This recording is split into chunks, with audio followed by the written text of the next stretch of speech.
What's up, guys? It's Adam from Knicks Gaming here to recap Game of Thrones, the final season, episode number 2. I've got a guest with me today, Brad from MSG Networks. And man, I don't know where to start, because after last night, everyone on my timeline is just talking about how much they're ready for the next episode, and between us, I don't know that I am. Well, would you rate the episode? What do you think? I mean, personally, I thought it was one of the best episodes of the whole series. I'm actually gonna give it a 10 Valyrian steel swords out of 10. It was that good. I mean, it was intense. Like, my heart was like, and it wasn't that much action. It was just like very slow intensity. The emotion. A lot of stuff building up. Every scene, I was like, oh my God, this is like so. I couldn't like almost catch my breath. Right. Well, I'm glad there's two of us today because I'm gonna agree with you. And you know that it's a 10 for me too. I don't know. I just felt like you summed it up perfectly. It just felt like it was like the essence of Game of Thrones was last night's plot development. It had the emotion, it had the intensity. There was like some really interesting relationship dynamics going on. I don't know.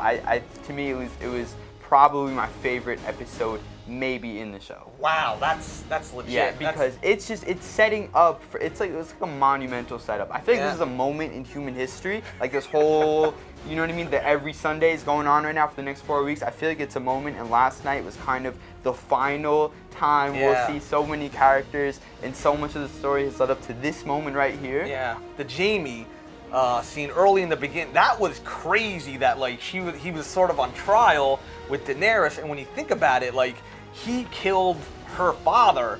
So then, like, she made sure he knew that she knew. Yeah. You know, so. Yeah, so that was pretty intense because it's like, what is he gonna say? Like, because he wants to join them, so she wanted to let him come in there, or what do you think? Well, I mean, I just think the whole Jaime thing is just being propped up to kind of just that whole dynamic of him coming up north, and he said he knew Cersei wasn't gonna send her army. Tyrion got involved a little bit too because he's Daenerys' hand. And then she was basically saying like you're kind of on your last straw right now. You're walking a very fine line. So I don't know. Jaime is just I think he's gonna be an interesting character to kind of see if he lives. Yeah. Guys, I hope he survives. I'm kind of a Jaime guy, so we'll see. Jaime is a man. Yeah. One of the things I was a little kind of upset about maybe in that scene is like Brienne comes to defend him a little bit. I kind of wanted Bran to say something there because he kind of knows the whole story, and one of my favorite, if you harken back to one of my favorite scenes in the entire series, is when Jaime actually tells Brienne like the story of what happened, like how he killed the Night King. Right. How he killed the Mad King. Yes. And so she could have stood up and said like, oh, this is the whole story. This is what he told me. This is what happened. And I was expecting Bran to be like, yes, that's exactly what happened. Like he killed him because he said he wanted to kill everybody. Well, how about Bran's forgiveness in the whole situation? Right? His, I don't know what he has in him to, I guess, look past everything. Yeah. And he even threw in that line of Jaime where he's like, the things we do for love. Oh, kind of reminiscing. Jaime was like, hey, my bad, dude. And then he's like, Bran was like, the things we do for love. That was legit, man. That's what Jaime had said to him when he pushed him out the window, So, I mean, I don't know. It's kind of like Bran knows humanity's at stake here. And it seems like no one else really grasps that concept. Maybe Jon, he's kind of, finally coming to that role where he's like, okay, this is what matters the most. But Bran is just foreseeing everything. And I think there was even a line, too, where he was talking to, I don't know if it was Brienne or if it was another character, and they were talking about, it might have been Jaime actually, when they were talking about surviving, and then Jaime was like, yeah, after we're done, and the Bran's like, how do you know there's going to be an after, or whatever, you know what I mean? So like, Bran is like very grim about the situation. And there was a lot of cool stuff with Bran and Jaime actually at the Godswood tree, like later on, he's sitting out there, and Jaime walks over there and talks to him, and I think one of the cool things about that is, it's kind of like, I guess he did he say he forgives him? I don't remember if he said he forgives him, but it's kind of like if you didn't push me out the window and I didn't become this cripple, we wouldn't have known they were coming. None of these things would have happened. Right. So he's kind of like okay with that. I don't know how he found the right side out of that, but he did. Like he's done it. Like, he was kind of like, oh, I'm cool with whatever happened because now I'm the three-eyed raven, which he loves telling everybody. Make sure everyone knows. It's cool. And then everybody gives him a little side eye, like I'm the three-eyed raven, and they're like, okay. But yeah, so that was cool. That was a good scene. That was in the first episode that happened. So That's you know? a way to bring it back, right? They're tying stuff back in. I think next, honestly, that moment when they were all at the fireplace and it really was like a Last Supper, and they were like, hey, this is our last night on Earth. Like this is, you know what I mean? It's just time to kind of reminisce, and they did that, and there were so many amazing characters there. I personally loved Tyrion in that whole scene. I think he did a phenomenal job. I think the acting in general was just superb last night. So much went into our ratings, at least I know from mine being a 10 or being one of my favorite of all time. The acting was just second to none. That was just amazing. There was so much stuff being said there. And, you know, of course, one of the big things is that Brienne gets knighted by Jaime because... That was emotional. That was a moment. I was like watching that, lights are off. I had my Talenti gelato. I was eating pistachio flavor, favorite flavor by the way. And it was just like, I felt, and this just goes back to what we mentioned earlier, right? The immersion of last night's episode was really something. Like when they were having those last few glasses of wine, they were conversing. I felt so immersed into the world, and I felt like I was going into bed. Like it was really emotional, and then she went ahead and got knighted too. And at first she was kind of like, you know what I mean? And then Jaime was like, just come on, and she did it. Well, that brings us to our tweet of the night, you got. Our celebrity tweet of the night while watching the show. This is from Elizabeth Banks, and she said, newly knighted Brienne is a dead woman. Hashtag hot take. Death is kind of like this new, like this concept right now where last night they were like, okay, you see this character? Yep, they're probably dead next week, right? It felt like it was the last time you were seeing so many of these people. And Brienne was, I mean, that's a hot take. Do you think that happened? I think that's a solid take right there by Elizabeth Banks. I mean, next week is the big battle of Winterfell. It's going to be crazy. So you know a lot of characters are going to eat it next week. I'm thinking like Brienne definitely is done, and she's like it's kind of working out for her now. You know, like she's gonna be she got knighted. In terms of dying, she's gonna be the commander. So how much stuff is gonna work? She's not gonna. I mean, it's pretty good. I think she's along with a lot of other people next week. Probably gonna eat it. So one of the other cool things I wanted to touch on was this war council meeting that they had, which was like I thought the best scene, like in the episode when they're trying to plan out the battle of what they're gonna do. But is it just me, or they forget that the Night King has a dragon? There's like no plan for that. I don't know that they can come up with one. Maybe they know, and they're like, all right, you know, that's just something you got to just kind of charge it to war. You know what I mean? They have a dragon. It is what it is. We've got two on the bright side, right? That's if you're looking for a positive there. I don't know that there is though, because I feel like a dragon turned is like maybe two normal dragons.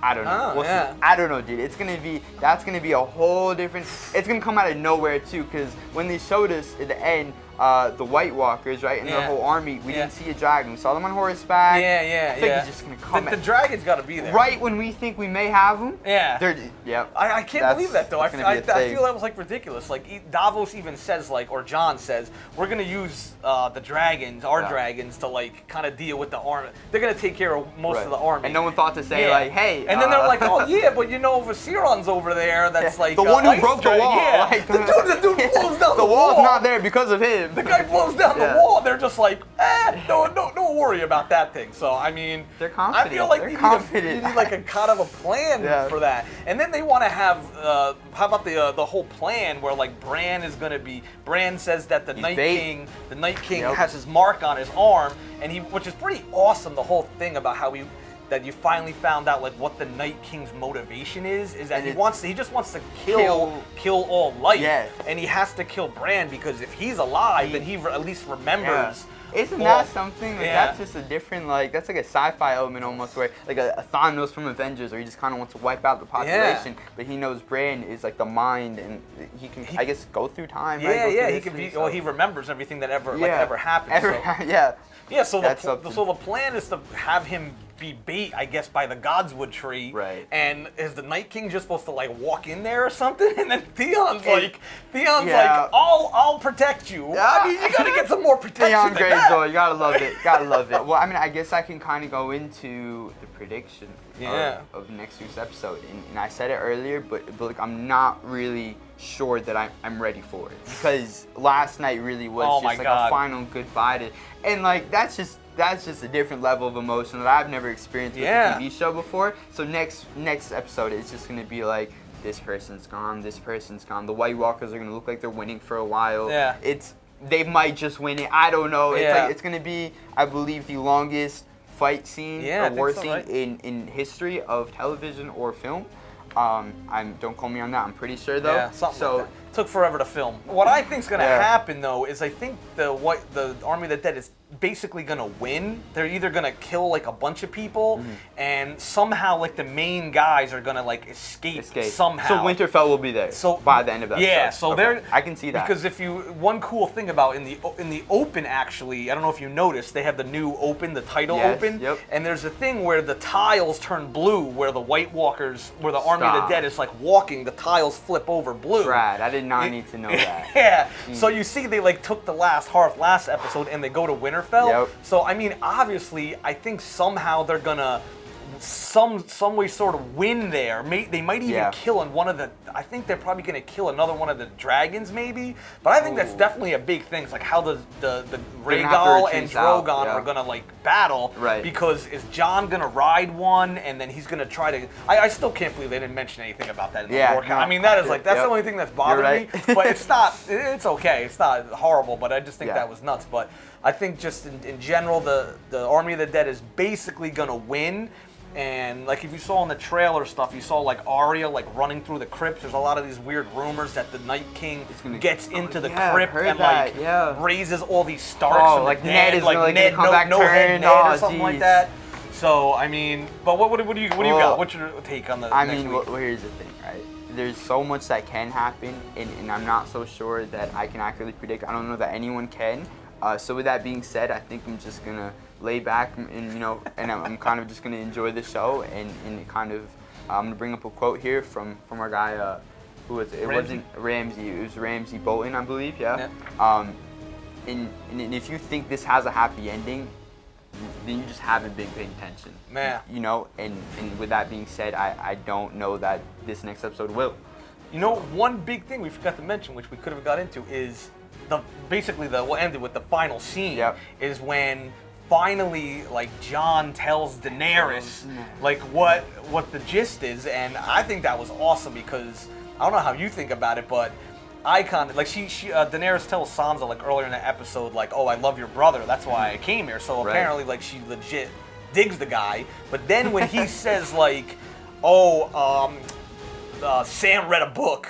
And Bran has a vision that like I'm actually Aegon Targaryen, and all this. The reaction I got from her is she's kind of more mad, not that he's like related to her, but that he has a bigger claim to the throne. It's the same vibe I got, and that was like we didn't even get a chance to finish. That was how the scene ended. We saw the White Walkers coming, the Night Kings, or we actually didn't see the Night King. We saw the White Walkers. The Night King's coming though. We know he's coming. Or whatever.